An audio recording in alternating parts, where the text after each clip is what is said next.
Hello, this is a one take video. This is my first take and my only take. I'm not making any more takes unless like my house blows up. But I wanted to talk about a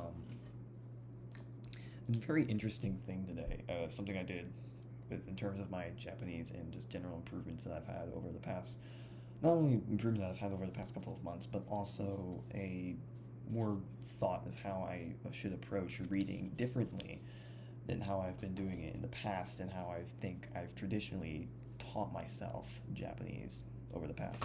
And it's largely has to do with just how you approach reading and like how you interpret what types when you're reading. How are you trying to improve yourself in any language, in your target language, any Japanese or whatever? But because I've noticed that over the past however long, many years I've been learning Japanese, how I've been reading has been kind of short-sighted, and I say that in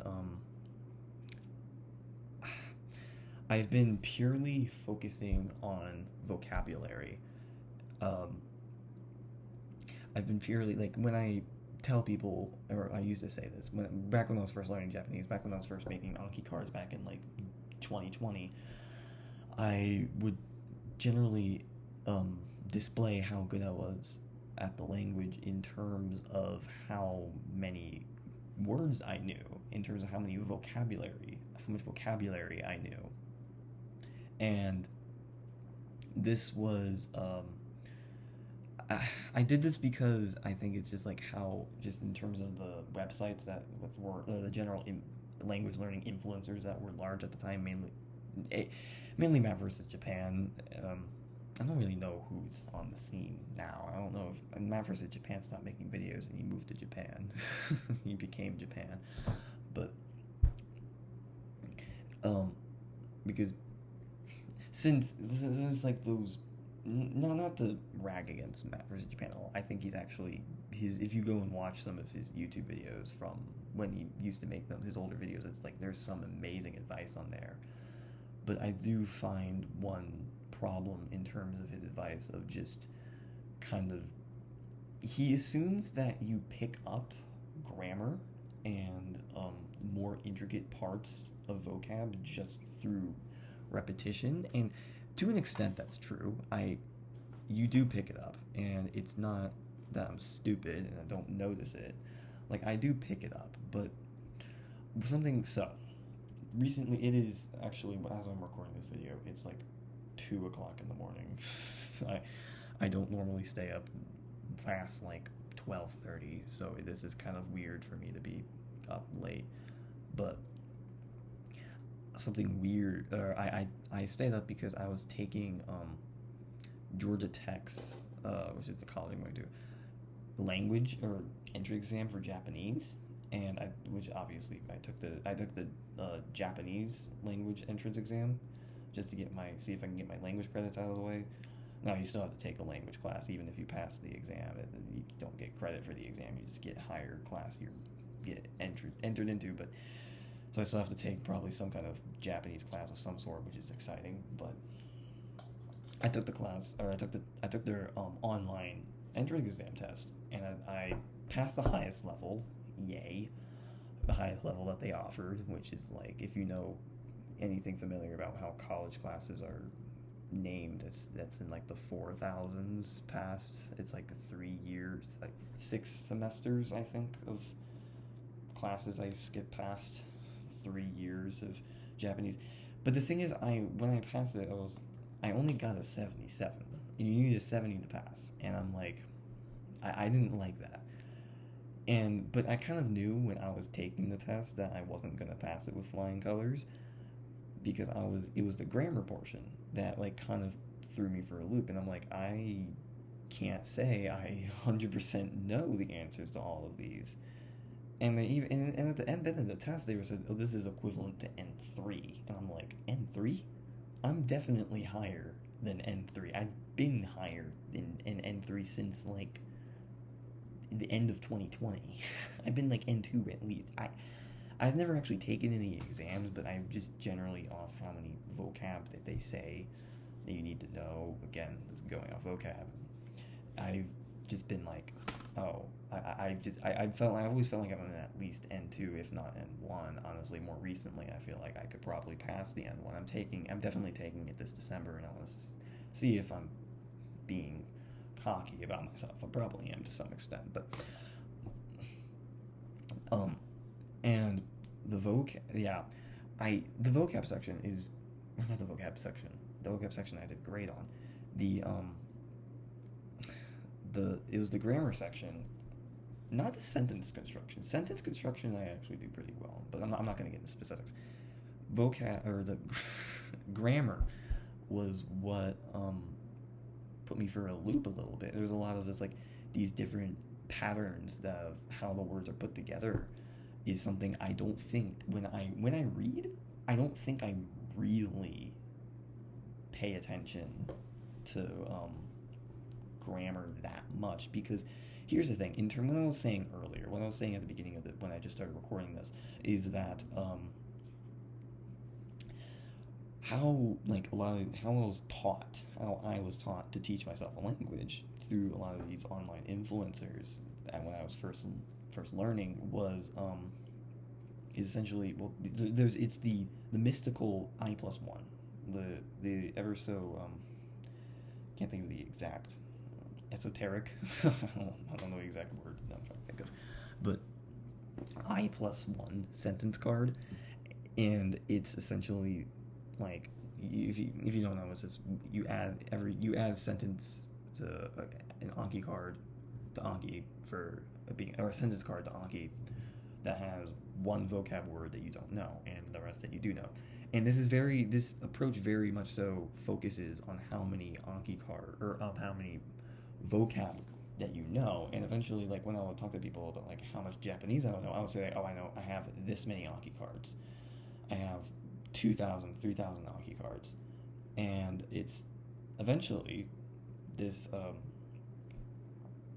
got to a point that I was like, or eventually I got to a point where I kind of blew up on Anki and stopped using it for it. So I don't really use that metric anymore.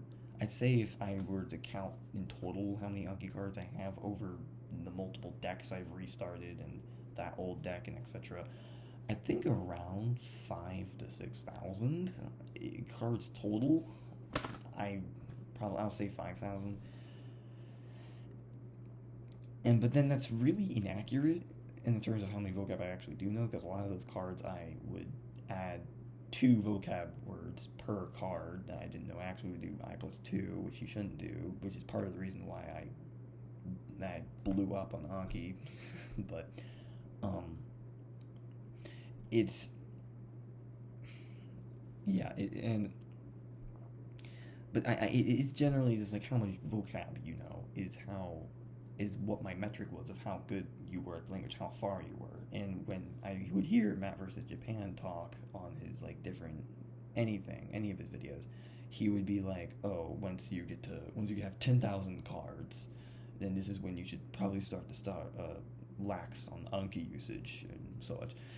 And I would listen to that and be like, okay, I need to get to 10,000 cards and 10,000 vocab. I need to have the vocab level. I always focus on how many vocab I would know, and I would tie vocab knowledge, or how, just in terms of a pure quantifiable number, with my language ability so much is that anything pretty much else I would just think of as secondary, including grammar. Now, stuff like, obviously, when I read, I'm trying to understand the meaning of the text. That's not the problem I had there.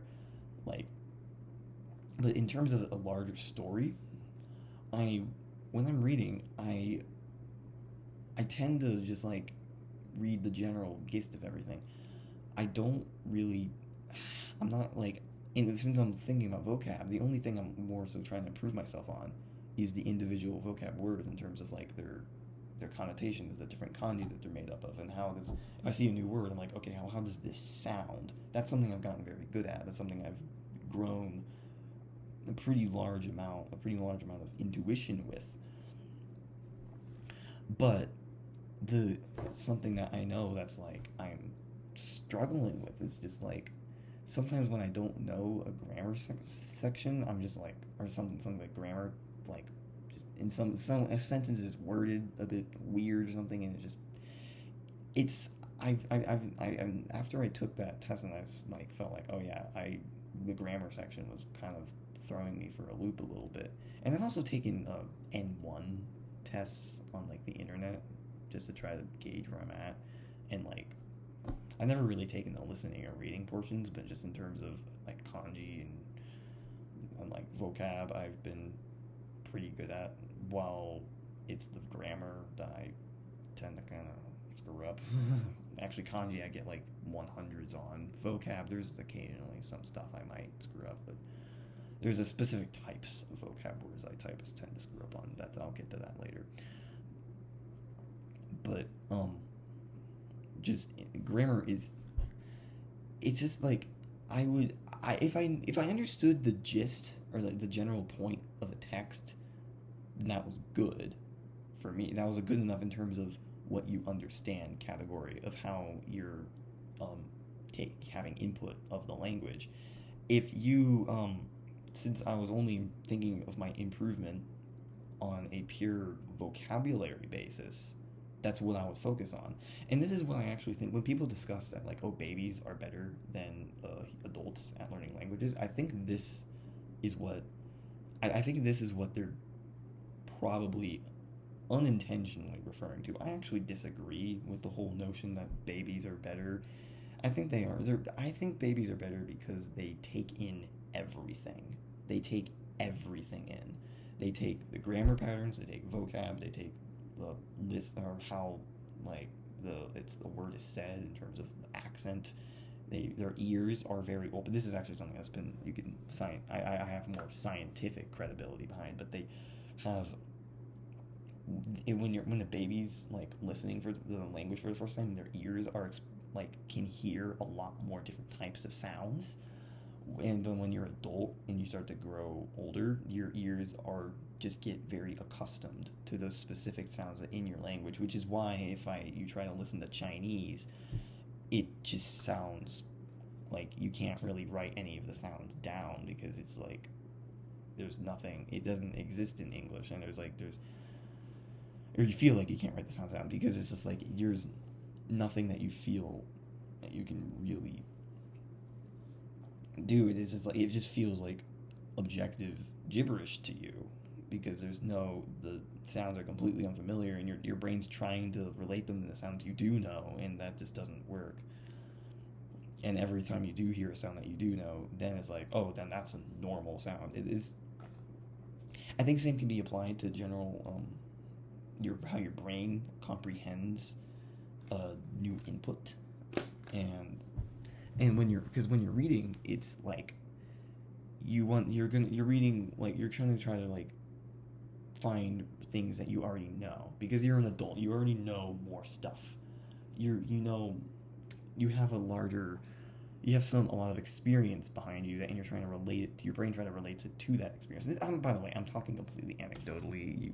You can discredit me as a random jackass on the internet, but this way of comprehension is since a baby is able to take in every concept when reading, they're able to.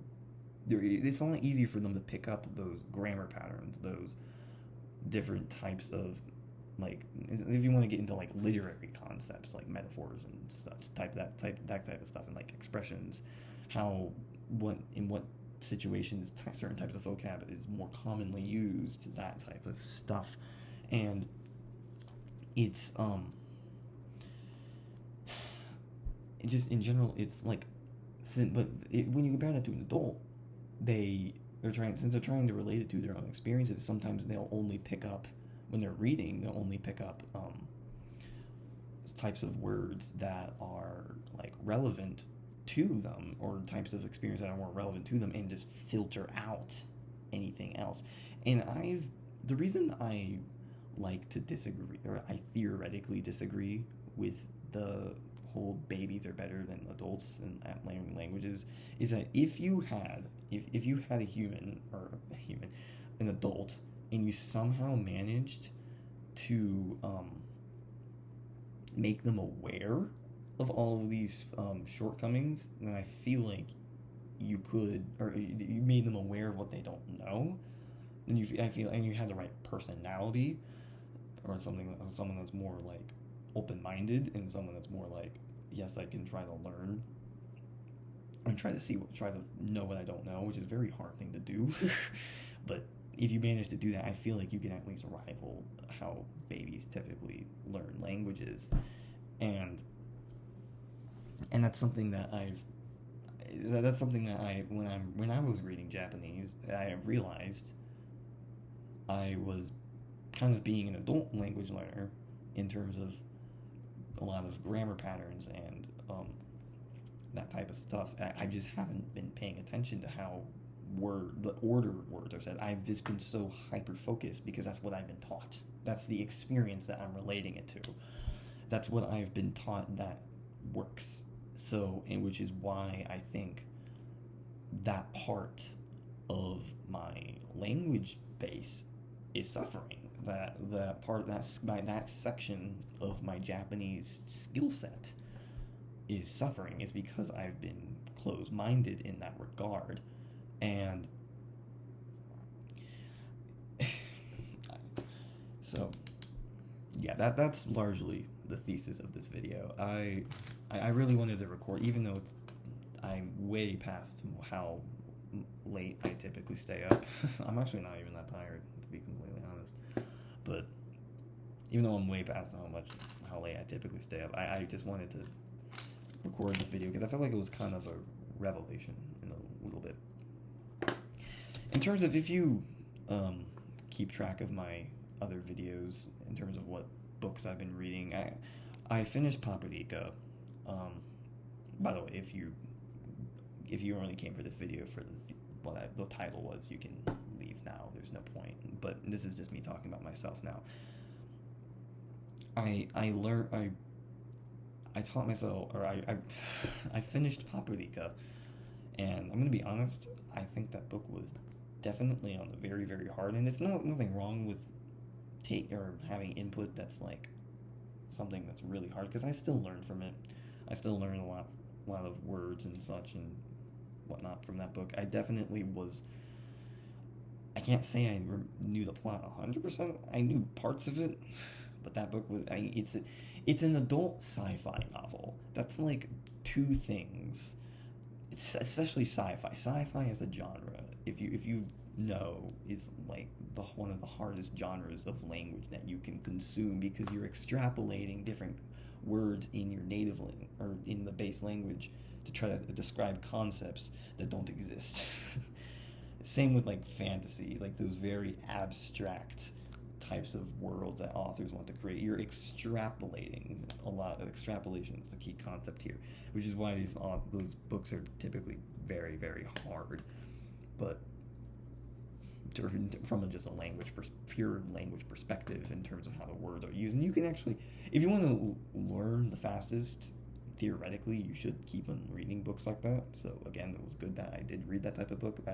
Although at the same time, it can be very demotivating, because you feel like at first you sometimes feel like you have really no idea what's going on. So my next book after I finished Paprika, I actually watched the movie Paprika too. The Paprika movie is pretty good. But when I finished Paprika, then I started reading a book called Naomi to Kaneko, which, holy shit, that book is amazing. It is not only it's not only my favorite book I think I've read in Japanese. I've only read around like 6 books. I think I'm on my 6th. Don't check me. 5th or 6th. No, I think 6th. I think I'm on my 6th. But actually now I have to start counting in my head. Yes, I'm on my 6th. I am on my 6th book in Japanese. Naomi to Kaneko is my 5th. Naomi and Kaneko. That book was one of the best books I think I've ever read of all time. Favorite Japanese book I've ever read. It just probably my favorite like novel. If you want to talk about just my favorite books of all time, if you know the book Educated, I mean, but that's not like a memoir, so I don't really. That's not like a novel, say. So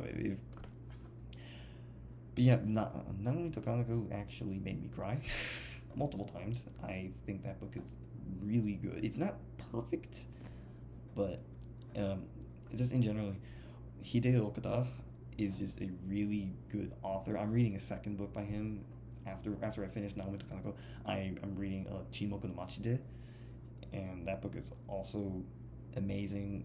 He's very very griping author. Look, I made this float. Very he knows how to like not just a page turn, just how he deals with the concept of like the traditional story arc of like a good character. Like there's like in a traditional story arc there's like the protagonist and the antagonist. The antagonist in both of the stories I'm reading now, I haven't finished Chinmoku no Machide, but I haven't finished that book yet, so I can't say everything. But some parallels I've seen between Naomi Totarako and Chimoku no Machide is the just the in how the antagonist is always, I feel like, the situations that the characters end up being in. That's the antagonist. There is no character. The antagonist is never a character. There are characters.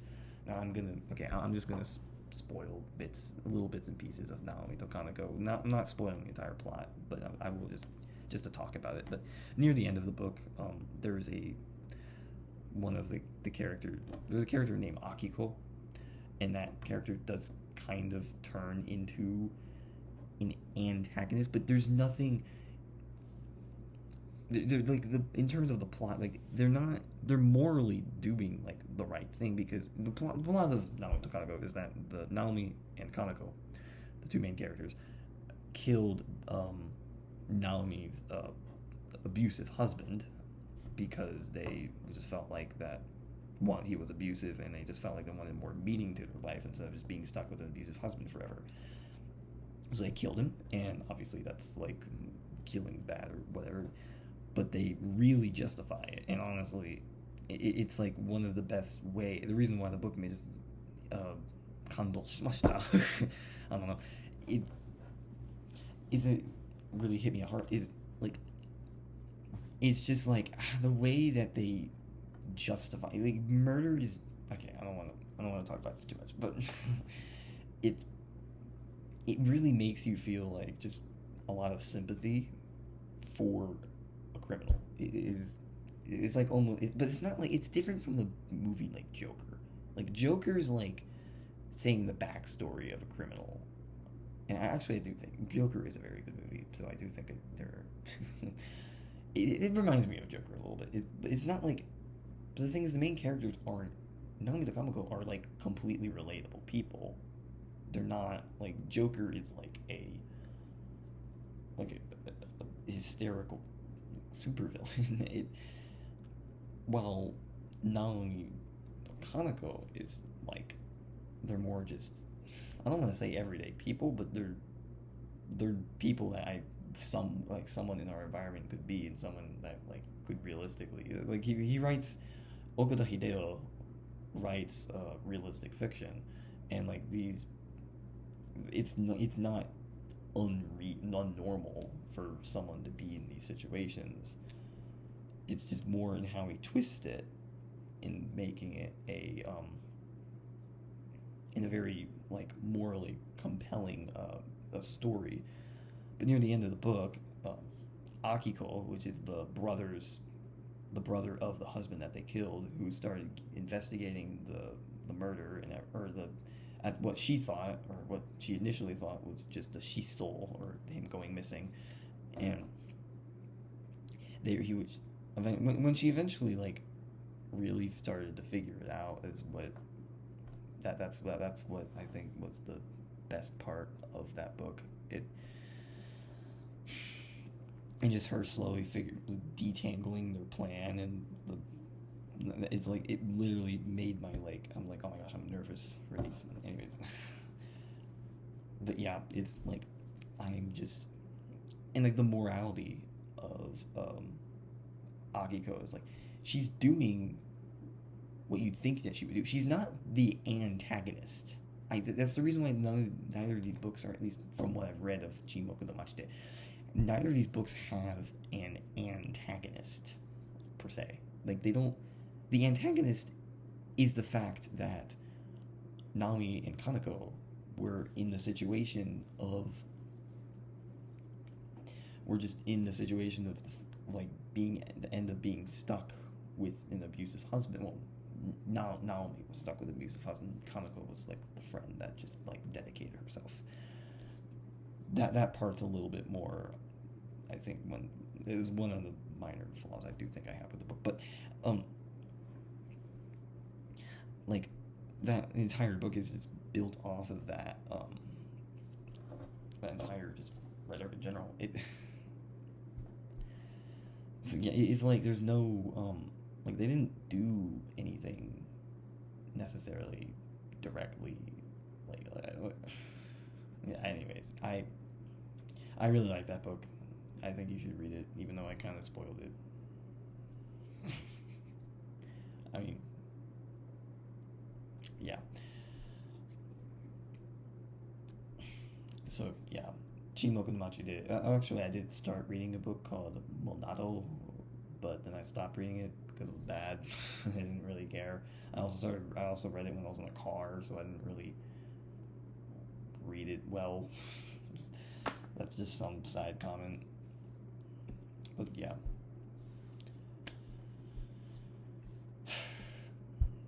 If you made it this far, potato. I don't know. I highly doubt anyone's actually gonna watch this part. People, if anyone actually did watch this part, it's probably they know me personally. If you do know me personally, konnichiwa. I don't know.